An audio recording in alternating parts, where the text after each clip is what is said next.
So a little bit about me, and, actually when Sherry was talking, I thought, holy cow, who is that old person that she's talking about, 1984 and all that. Yeah, that's me. And actually, what's really kind of funny, sorry, this is a little bit off here. Actually, what's really kind of funny is that one of my first partners in Inglewood is actually sitting right over there. Karen.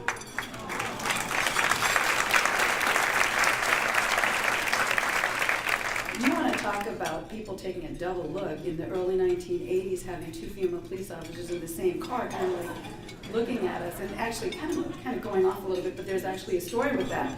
So one of the things was we were actually working a day watch and in Inglewood, and we were all headed to a radio call, and there were actually 4 women that were working day watch that day, and a male sergeant. And as we were all going up Century Boulevard, one, all of us were going through with our lights and siren. A guy looked at us and kept looking and looking, like he lost track of what he was doing. He crashed into the car in front of him. So then when he called the police, he's like, it really wasn't my fault. There were just like 4 female cops going by and I wasn't paying attention. So that's the truth. So my name is Irvine. So my name is Irvine, and you're going to hear some funny stories today. You're going to hear some sad experiences that I had, and some really unbelievable ones too. Some of these are just going to make you shake your head. But let me tell you a little bit about me. So I've been with the Torrance Police Department for about 3 months now, and I've been in law enforcement for 35 years. 35. Please tell me all of you were born, or at least 35 years old, because it's just going to make me feel bad if you're not. Actually, I started when I was 5. So did Karen, by the way. So I did work my way up through the ranks. I became a police cadet in 1982, and this was when female police officers were really only working field operations for 8 or 9 years prior to that. So I started in the police department as a cadet, then I worked my way up to police officer, detective, and sergeant, and then lieutenant, and then captain. I worked all of the areas within the police department so that I could get as much experience as I could, because I knew, hey, you're always going to have to prove yourself, right? And so I wanted to make sure that I was very well-rounded. After that, when I was a captain for the Inglewood Police Department, I was a captain for about 8 years, and I was appointed to the police chief in 2011 at the Manhattan Beach Police Department. That was quite the feat. It was pretty amazing for that to happen. I have an associate's in criminal justice or administration of justice. I have a management degree in business management, and then I have an MBA degree, which is kind of funny because you think, here's this police officer that has an MBA. Quite frankly, I wanted to have a different degree, and so I decided I want to have a business administration degree, but I actually had to have an 18-year-old tutor when I was going through statistics and accounting and all of those, because my numbers, my input-output never added up, so that's why I became a police officer. Sometimes 2 and 2 don't always add up to 4. It's usually 3 or 5 or somewhere around there. I was lucky that I had some really great role models, including my aunt, who was the first female police officer for the city of Hawthorne. So in our family, police officers run into females. It's kind of an interesting thing. But not all of my role models were women. Mentors come in all shapes and sizes as well. And trust me on that. 2 of my best mentors, one was a male police chief, African American, and the other one was a male sergeant, a white sergeant. So they didn't resemble me, yet they were still mentors to me, and it was just an amazing thing for me to go through to get their experiences and to kind of be mentored by them. You never know who's going to be a mentor to you, so make sure that you open yourself up and avail yourself up to all of that. So I'm going to get into some funny things here in just a few minutes, but I got to tell you, it's a little overwhelming when you look over there and you see your boss just kind of staring at you. When you've only been in the game for about 3 months, so I see you, sir, I see you. Got my eyes on you. Okay, so let's get this out of the way. People have asked me, have I ever been shot at? Yes, I have. The next question they ask is, were you afraid? Yeah. The other question that I've been asked is, have you ever been punched? Yes, I've been punched. I was out in the field for about 3 months, and I was punched by a guy on PCP. That was when PCP was really big, and he was right in front of me, naked as a jaybird, in the middle of the street, and just decided to punch me in the face. So then the follow-up question to that is, did that hurt? Yes. That hurt too. I've been in numerous foot pursuits and vehicular pursuits all throughout my career, even, yes, as a police chief. There's nothing more humbling than when the police chief gets on the radio and says, can you clear the radio? I'm in pursuit. They were just all panicked. Nobody knew what to do. They're running around in circles. They're like, I've been a police officer a long time. I got this. And actually, I was in pursuit of a pilot. I didn't know that until later on, but yeah, she didn't want to stop because she didn't believe I was a real police officer. Bad news for her, huh?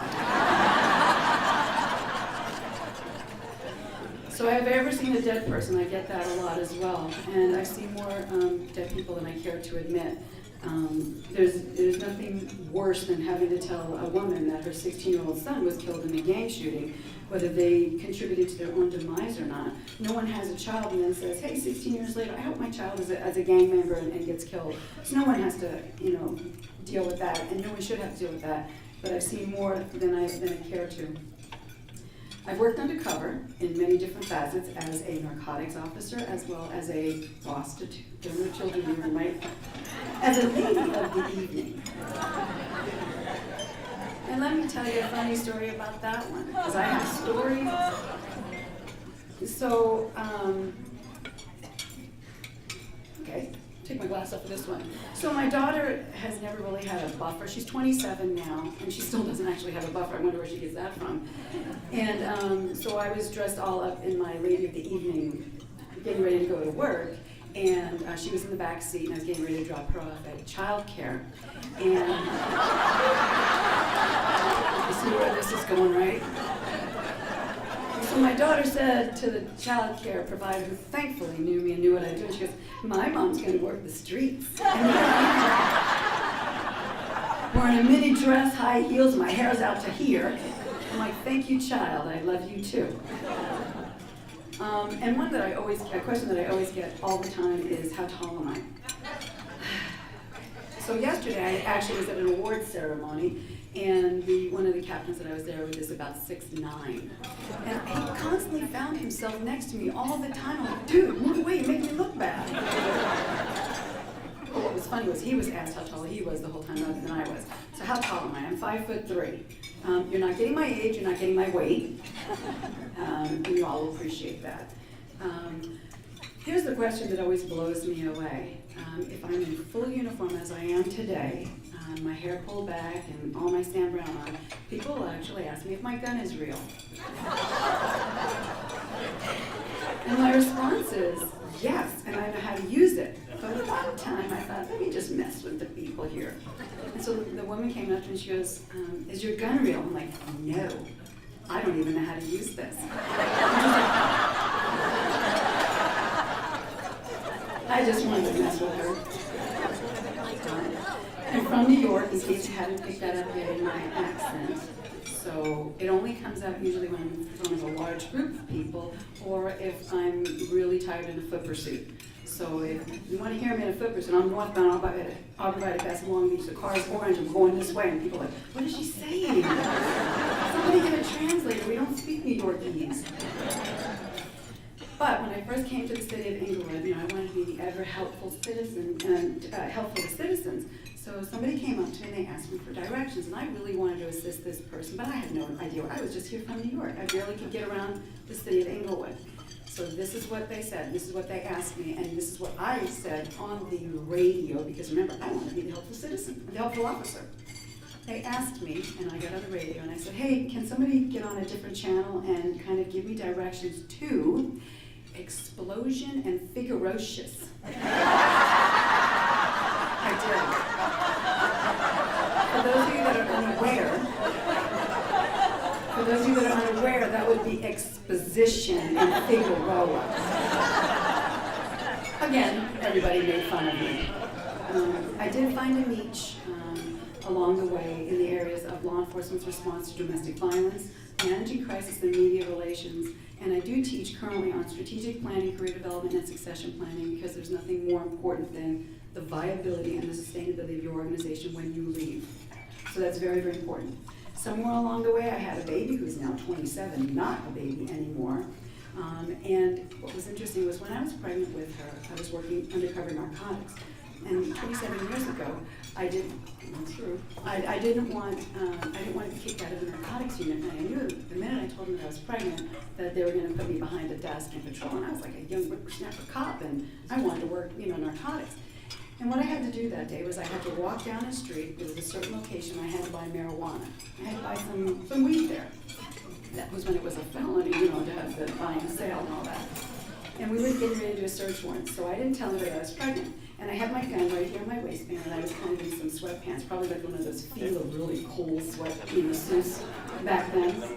And I remember walking up to the home, and I remember thinking to myself and rubbing my stomach saying, baby, this better be the only time you buy dope.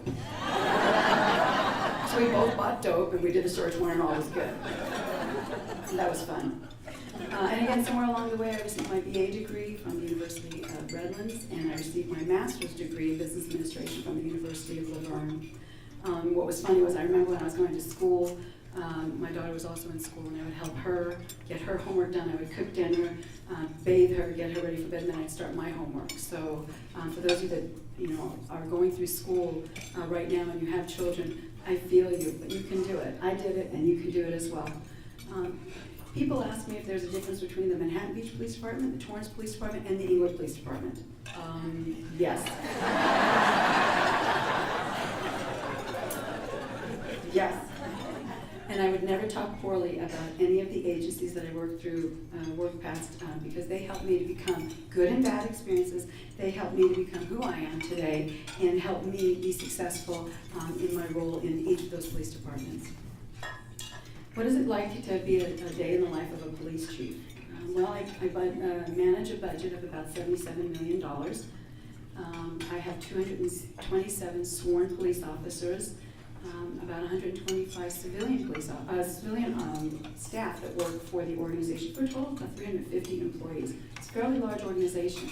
But what I'd like to say is, for those of you that live in the city and work in the city, be assured that when you put your head, for those of you that are residents, when you put your head on the pillow, when you go to sleep at night at 10 p.m. or 11 p.m. or whenever that is, that those officers are out there providing a significant service. They are dedicated to ensuring that you are safe as you sleep.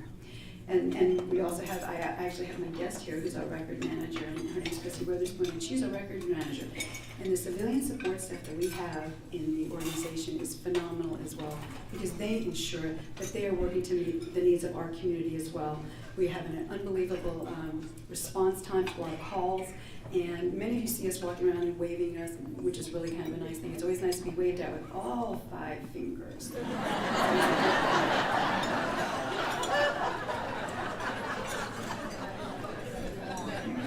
Sorry, boss. Crime is down for the first 2 months of this year compared to last year, which is great. We're down about double digits, which is really wonderful. Being a police chief can be boring sometimes. There are a lot of meetings. There are some complaints that people give us. There are council meetings that we get to go to. But the truth of the matter is you really do get to make a change within the organization. You really can make a significant change. Sometimes people listen to me, which is really kind of shocking, right? Somebody once told me that if I was walking in the hallway and I sneezed, that there would be 2 or 3 people trying to wonder, what does the sneeze mean? That's kind of interesting. My rule for how I treat people is always the golden rule, is treat people like I like to be treated, and that's been pretty successful for me. I like to ride in the field every once in a while, and yes, I do suit up and I go out in the field, much to everyone's surprise and chagrin. Some of that I really, really miss. Just the other day I went and I assisted with a stolen car. So I was in one of our cars, unmarked car, and I was driving to the the South Bay Police Chiefs meeting. We have it all the time in the city of Hawthorne. And I was driving there, and I heard of the ALPR. You all know what that is, automatic license plate reader that we have throughout our city for the egresses and ingress, and it helps us find stolen vehicles that come in and out of our community. And I was driving down the street, and I hear on my radio, the police radio, that there's the stolen car, and it's going that way. And right next to me is a marked patrol car who doesn't know that I'm even there, because I'm in this car that's really apparently unmarked. It's actually a van. It's a soccer van. I'm not kidding, am I? No, I'm not kidding. We drove in it today, actually. So I'm driving, and he doesn't recognize me, and all of a sudden, communications tells us that the vehicle is going southbound on Prairie at 176, and I'm like, there it goes.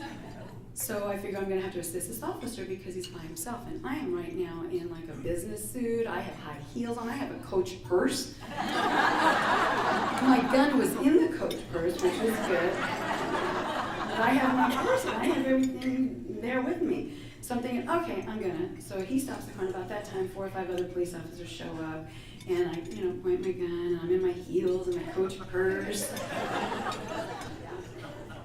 And then somebody finally says, "Oh my God, is that our police chief?"